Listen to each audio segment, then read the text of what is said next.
And one of the things about that is if you get an AI report, it can be very complete.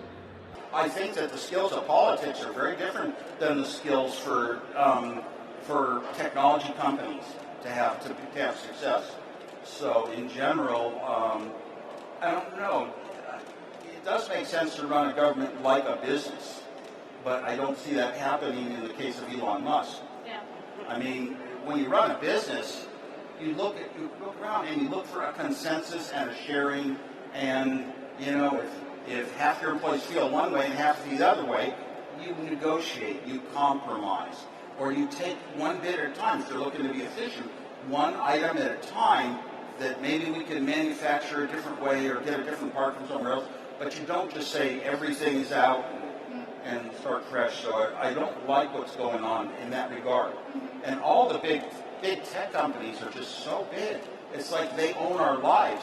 It used to be when we came and started Apple, we had computer. You bought a computer. You ran some software on it.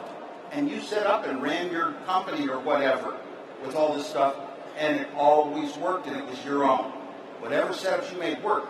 Eventually the internet came. After the internet, then came the social web, then came high bandwidth, and nowadays you have to subscribe to everything, and then once you subscribe, you don't own it. Yeah. You're going through somebody on the cloud. The cloud is a problem. It's not like the old days where you bought something, you owned it yourself. You protected it yourself. You kept it working yourself. Nowadays, you have to trust it. I mean, every upgrade, I almost think, oh my God, sometimes, so often they're downgrades, it seems. And it's something that used to be easy is now hard or worse. So, an emotional feel.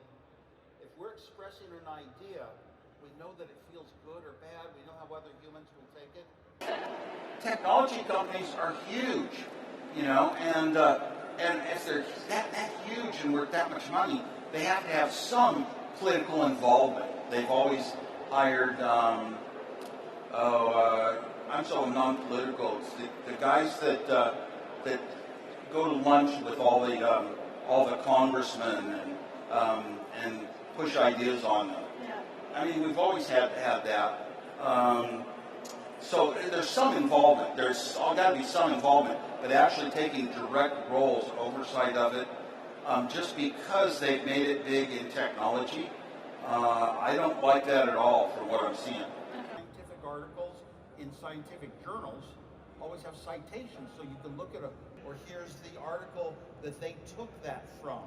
AI safety. Well, everybody notices AI has certain problems, so you should at least be aware of it. Everybody says AI should be regulated, but they just throw it out as a word because they're making AI. And I've said for years now how it should be regulated.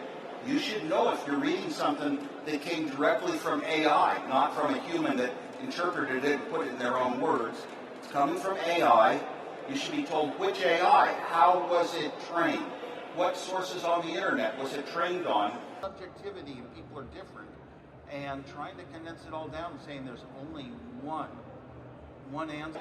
The world moves forward, especially the world of technology, moves forward with creativity, with innovation. That's new things that didn't exist before. AI is a real good reporter of things that are already in existence being said. Maybe someday AI will be able to think for itself and be innovative.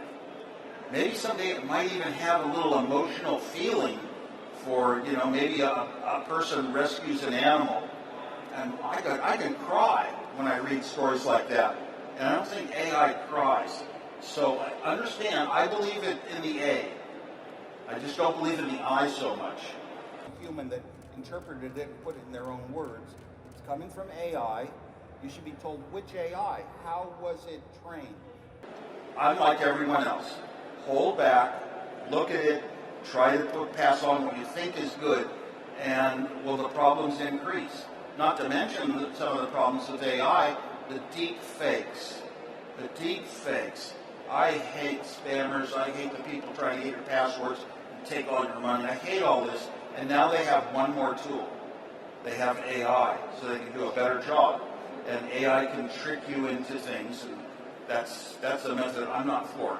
I believe that things should be respected for their honesty. You can rely on them. You can count on them. And AI is already demonstrating that it hallucinates and makes things up, but you don't know when. If you just believe it, you're a sucker. I mean, I read jokes on the internet all the time, or I read a funny story about something that happened, and I pass it on to a list of 100 friends, and then I find out that it was made up. It wasn't real. And I don't think Silicon Valley is all that much necessary for anything new and dramatic in the world. That'll change the world. The next Uber doesn't have to come from Silicon Valley. And